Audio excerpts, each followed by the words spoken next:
મધ્યસ્થનું સૂત્રની એકદમ સરળ સમજૂતી આ વિડીયોમાં તમને એકદમ સરળ રીતે સમજાવવાનો, એટલે છેક સુધી બનાવી રહ્યો છું. શું કહે છે? મધ્યસ્થ બરાબર L plus n/2 minus CF/F ગુણ્યા H. L શું છે? તો કે L એટલે કે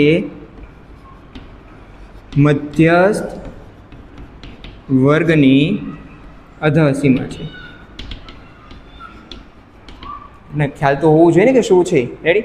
પછી n/2, તો કે n/2 શું છે? તો કે કુલ આવૃત્તિ છે, આવૃત્તિને 2 વડે ભાગતા મળે આપણને. કુલ આવૃત્તિ આપણી જે છે બરાબર છે, આપણે જોઈશું આગળના દાખલામાં એના મળે. f એટલે શું? તો કે f એટલે મધ્યસ્થ વર્ગની આવૃત્તિ. એ આપણો f થઈ ગયો, મધ્યસ્થ વર્ગમાં જે આવતી છે તે. એની પછી છે h. h એટલે શું? તો કે આપણે લઈ લઈએ છીએ વર્ગ લંબાઈ, જે આપણે અગાઉના દાખલાઓમાં જોયું છે, મધ્યકના દાખલામાં અને એમાં જોયું છે h એટલે શું છે.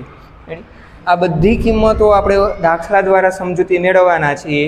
તો ચેનલમાં જોડાઈ રહેજો અને ફૂલ વિડીયોમાં લોંગ વિડીયોમાંની માહિતી છે તો ચેનલને લાઇક, શેર અને સબસ્ક્રાઈબ કરવાનું ભૂલતા નહીં.